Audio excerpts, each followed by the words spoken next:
6-7 हज़ार रुपया दे दिया और लड़की वहाँ से ले आया। 8,000 টাকা নিয়ে তো আমার নিকে বেকা দিছে। दोस्तों, भेड़िया देखा है आपने?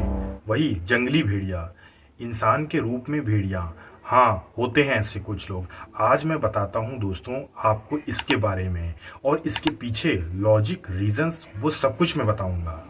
दोस्तों, आज हम बात करेंगे एक ऐसे चौंकाने वाले टॉपिक के बारे में जिसके बारे में आपने शायद ही कभी सुना होगा। आपने कमरा किराए पर लिया होगा, कपड़े किराए पर लिए होंगे, मकान किराए पर लिया होगा, सब कुछ किराए पर मिलता है। पर क्या आपको पता है कि अगर लड़की छोटे कपड़े पहन ले, अगर लड़की का रेप हो जाए, अगर वो किसी लड़के से बात कर ले, इन सब में कॉमन पता है क्या है? सब में सिर्फ दोष लड़कियों का ही होता है। और जिसने ये सब किया, मतलब कि लड़के, वो अच्छे हैं। अगर वो रेप भी करें तब लड़कियों को आनी चाहिए, लड़कों को नहीं है। उसे स्ट्रांग कहा जाएगा। कितनी शर्म की बात है। अब शुरू करते हैं।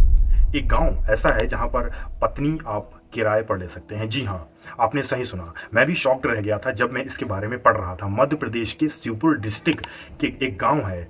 आप 1 साल से लेकर 1 हफ्ते तक पत्नी किराए पर ले सकते हैं। आज हम इस वीडियो में इस पूरे प्रोसेस के बारे में समझेंगे, जानेंगे और इसके पीछे का क्या रीज़न हो सकता है, क्या उन लोगों की मानसिकता है, क्यों ऐसा लोग करते हैं, इसके बारे में सब कुछ समझेंगे। तो चलिए शुरू करते हैं।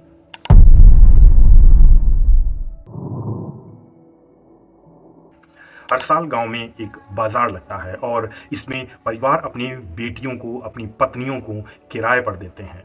आदमी इस बाजार में हिस्सा लेते हैं और अपने लिए औरतें चुनते हैं। कमाल की बात है कि हर साल इसमें हजारों की डील्स फाइनल होती हैं। मर्दों की इस महफिल में बाजार सजा है। बोली लग रही है, यकीन करना मुश्किल है कि ये बाजार बेटियों का है। यहाँ बेटियों का सौदा हो रहा है, वो भी खुलेआम मेला लगा। सबसे पहले इस प्रोसेस में 2 पार्टियां होती हैं।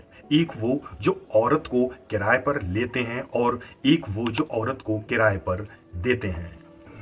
जब ये वाली डील फाइनल हो जाती है तो वो एक एग्रीमेंट साइन करते हैं। बाकायदा एक एग्रीमेंट साइन किया जाता है। इस एग्रीमेंट को एक सरकारी आधिकारिक स्टैम्प पेपर पर लिखा जाता है और इस स्टैम्प पेपर में उल्लेख होता है कि औरत को कितने दिन तक उस आदमी के साथ रहना है जिन्होंने उसे किराए पर लिया है। जैसे 1 हफ्ते के लिए, 1 दिन के लिए, 1 महीने के लिए, 4 महीने के लिए, 4 साल के लिए, 10 साल के लिए। 1000 रुपए दे दिया इनको, तो इनके माँ बाप ने वही 20,000 लेके शादी कर दिया।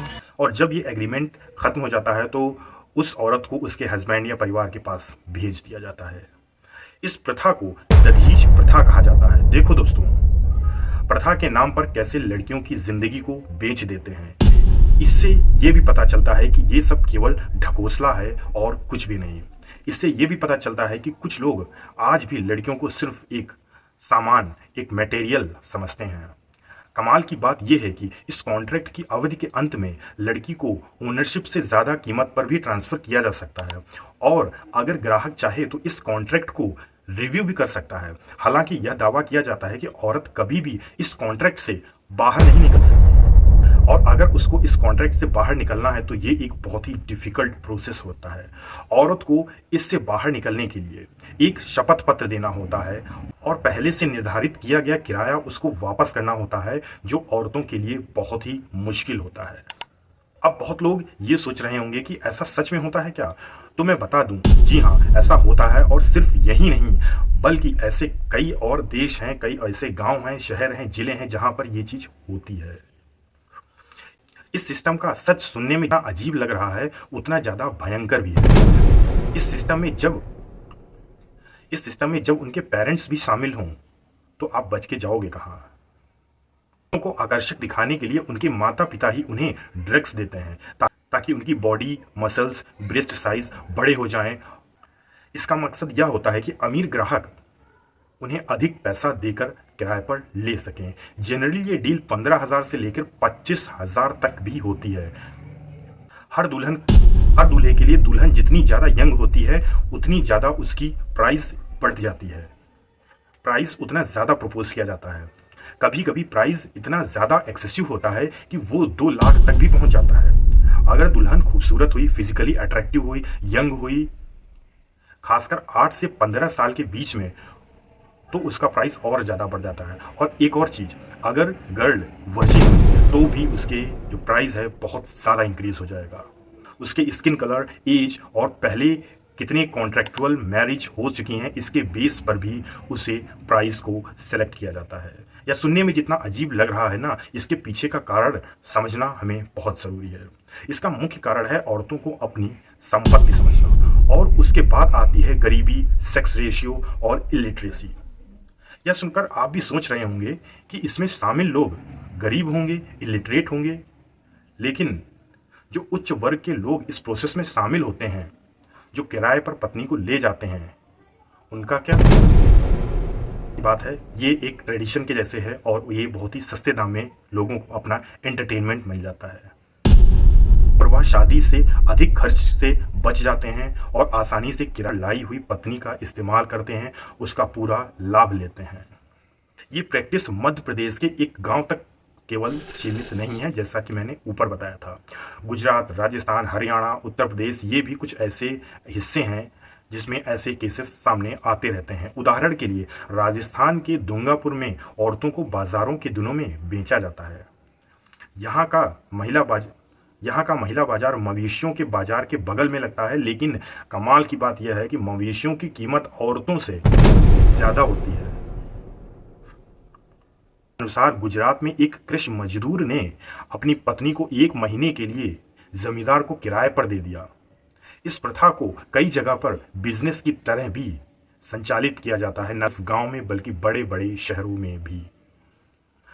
इस इनह्यूमन ट्रेडिशन के लिए हजारों रीजंस गिनाए जा सकते हैं, लेकिन जो आखिरी में एक जगह पर बात आके रुक जाती है वो ये है कि औरतों को आज भी सिर्फ एक मटेरियल समझा जाता है, जिनके पास कोई भी इमोशंस नहीं होते हैं या कोई दिल नहीं होता है, उनकी कोई पसंद नहीं होती है, कोई नापसंद नहीं होती है। दोस्तों, हम समाज को कितने दिन तक ब्लेम करेंगे, कितने हफ्ते तक ब्लेम करेंगे? इस प्रोसेस को सुनकर कहीं ना कहीं यह तो सच्ची लग रहा है कि एक औरत की सच्ची गुनहगार है। हम बाहर की दुनिया में इस बारे में कहने वाले बहुत चंद लोग हों, लेकिन कुछ लोगों की ज़िंदगी, इवन एक लोगों की भी ज़िंदगी कीमती है।